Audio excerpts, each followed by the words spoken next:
వెళ్ళి ఎవరైనా కూర చేస్తే మీకు ఒరిజినల్ చికెన్ది టేస్ట్ అని దొరుకుతాయా? లేదు. వాళ్ళు ఎలా ఒక గంట దాటితే వాళ్ళు స్టోర్ చేయాలి. ఎన్ని డిగ్రీ సెల్సియస్ స్టోర్ చేయాలా? ఎప్పుడైనా మీరు వంట చేసేటప్పుడు మీరేం చేయాలా? అది ఫ్రెష్ స్టోర్ చేసినది మీరు తీసుకోకండి, అది మీకు సేఫ్టీకి కాదు. సో ఇట్లా చికెన్ షాపు మటన్ షాపు వాళ్ళకి వాళ్ళ క్లాసెస్ ఉన్నాయి. వాళ్ళు ఏమేమి పాటించాలా, ఎలా మెయింటైన్ చేసుకోవాలా, ఎట్లా పెట్టుకోవాలా, ఎన్ని డిగ్రీ సెల్సియస్లో పెట్టుకోవాలి, ఇవన్నీ వాళ్ళకు ఉంటుంది. వాళ్ళ క్లాస్. మిల్క్ వాళ్ళకి, మిల్క్ అన్నది హైజీనిక్ ప్రోడక్ట్. అది ప్లస్ అవేమంటారు అది పొడి కలిపేసి వస్తుంది, ఫోర్మాలిన్ ఇవన్నీ వేసి వచ్చిన మిల్క్ ప్యాకెట్స్, అది మనం అమ్ముతున్నది అది హైజీనిక్ ప్రోడక్ట్.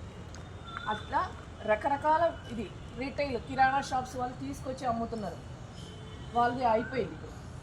ఇంకా నెక్స్ట్ వచ్చేది మీరు. ఇప్పుడు హోటల్స్ కూడా అయిపోయింది. ఇంకా నెక్స్ట్ వచ్చేది మీరందరూ. మీతో పాటు వేరే వాళ్ళు కూడా ఉన్నారు కొంతమంది. సో ఇది మీ సంఘంలో వంట 500 పోయింది కదా అని ఆలోచిస్తున్నారు వాళ్ళు భయపడి. కానీ యాక్చువల్లీ ఇది ఏంటి, దీనికి ఎంత ఉపయోగాలు ఉన్నాయి. ఇది ఉందనుకో, నేను ఇలా చిన్న బిజినెస్ చేస్తున్నాను, నాకు ఒక లోన్ కావాలంటే చూసిన బ్యాంక్ మేనేజర్ కూడా ఇదిగో గవర్నమెంట్ సర్టిఫైడ్ పర్సన్, మీ దగ్గర అన్ని ఆధారాలు ఉన్నాయి, నీకు సబ్సిడీ లోన్ ఇవ్వండి ఇస్తారు. మీకు ముద్రా లోన్ కానీ మిగతా లోన్స్ కానీ మీకు రావాలంటే ఫస్ట్ ఈ సర్టిఫికేట్ ఉండాలి మీ పేరు మీద. మీ పేరు మీద ఏం ఆధారాలు లేకపోతే మీరు ఎలా లోన్ అడిగితే మీకు ఎవరు ఇస్తారు? 60 సంవత్సరాలు దాటితే ఎవరు లోన్ ఇవ్వరు. బట్ మీరు ట్రైన్డ్ అయ్యి సర్టిఫైడ్ అయి ఉన్నారనుకో, మీ బిజినెస్కి కావాల్సిన లోన్ గవర్నమెంట్ ఇస్తారు. ఈ సర్టిఫికేట్ వాల్యూ అన్నది వాళ్ళకి ఎవరికి తెలియడం లేదు. ఎఫ్ఎస్ఎస్ఐ లైసెన్స్ మనకి ఎప్పుడైనా ఇప్పుడు పోర్టల్లోకి వెళ్తే రిజిస్ట్రేషన్ చేసి 100 రూపాయలు కట్టేసి చలానా కట్టేసి మనకు అది వచ్చేస్తుంది.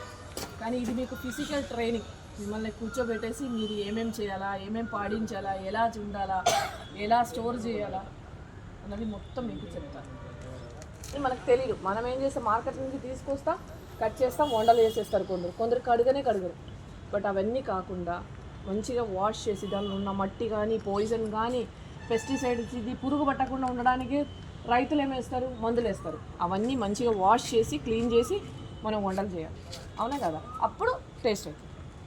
సో ఏంటంటే ఇవన్నీ కొందరికి తెలియదు. వాళ్ళు ఈసీ కోసం ఇష్టం వచ్చినట్టు వంటలు చేసేస్తారు. ఇవన్నీ కాకుండా గవర్నమెంట్ ఇచ్చే ట్రైనింగ్ పొంది సర్టిఫైడ్ అయ్యి బిజినెస్ చేయాలి. అది ఒక వాల్యూ అందరికీ. సో అందరికీ కూడా చెప్పండి. మ్యాక్సిమం ఈ గ్రూపులలో ఎంతమంది ఉన్నారో వాళ్ళందరినీ కూడా రేపు ఎల్లుండి కూర్చోబెట్టే మార్గం. ఓకేనా? Thank you. రేపు అందరు కూడా రండి సార్ అక్కడికి.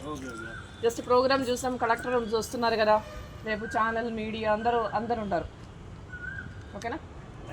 సార్ అందరికి అర్థమైంది కదా, థమ్స్ అప్ ఇచ్చేయండి ఒకసారి, అర్థమైంది, ఒక క్లారిటీ ఉంటుంది.